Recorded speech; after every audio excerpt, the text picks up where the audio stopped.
Lecture 12. Gateway. Feedback is usually most effective when you offer it at the earliest opportunity, particularly if your objective is to teach someone a skill. For example, if you are teaching your friend how to make your famous egg rolls, you provide a step-by-step commentary as you watch your pupil. If he makes a mistake, you don't wait until the egg rolls are finished to tell him that he left out the cabbage. He needs immediate feedback to finish the rest of the sequence successfully. Sometimes, however, if a person is already sensitive and upset about something, delaying feedback can be wise. Use your critical thinking skills to analyze when feedback will do the most good.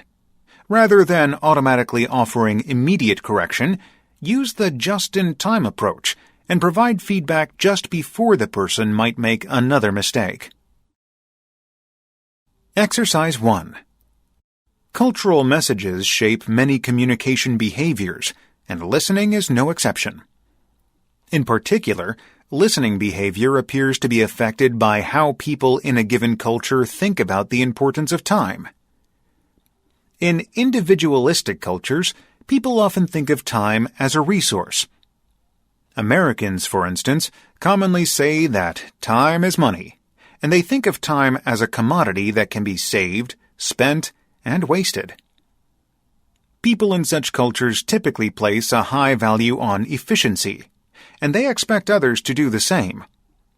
They value direct, straightforward communication, and listeners become impatient with speakers who don't get to the point. In contrast, collectivistic cultures such as Korea emphasize social harmony over efficiency. As part of their listening behavior, people in these cultures often pay close attention to nonverbal behaviors and contextual cues to determine the meaning of a speaker's message. Exercise 2. Different media accumulate their audiences in different ways. In print media, such as newspapers and magazines, one measure of success is the actual number of publications distributed, or circulation. However, more than one person usually reads each copy of a publication.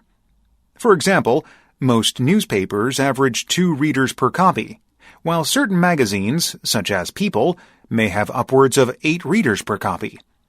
So the total audience is the circulation multiplied by the readers per copy.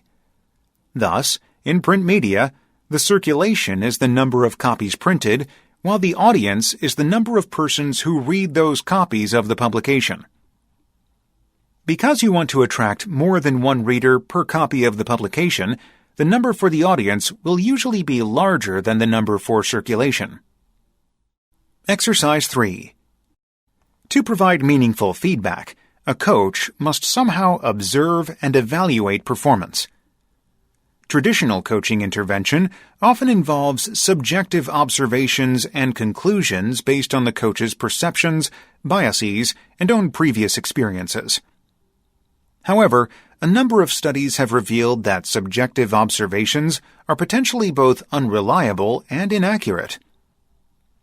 Human memory systems have limitations, and it is almost impossible to remember accurately all the meaningful events that take place during an entire competition. Studies have shown international-level soccer coaches could only recollect 30% of the key factors that determined successful soccer performance, and were less than 45% correct in the post-game assessment of what occurred during a game. Another study found no difference between novice and experienced gymnastics coaches in distinguishing differences between 2 performances. In fact, the experienced coaches were more likely to report a difference in performance when none existed, and were very confident in their decisions even when incorrect. Exercise 4. Since animals lose body heat through surfaces, a higher surface-to-volume ratio would result in greater loss of body heat. This is why smaller animals lose more body heat. As a result, a mouse or a hummingbird must burn a lot of calories to maintain a constant body temperature. This is the main reason that, among warm-blooded animals, metabolic rate declines with increasing body size. Small mammals have evolved to produce relatively more body heat. Their faster metabolic rate means that they do not live as long. Small animals tend to have shorter lives than large animals, and warm-blooded animals shorter lives than cold-blooded animals. Conversely, large animals can have warm bodies just because they are large. Large dinosaurs, for example, were probably warm-blooded simply because of their low surface-to-volume ratio.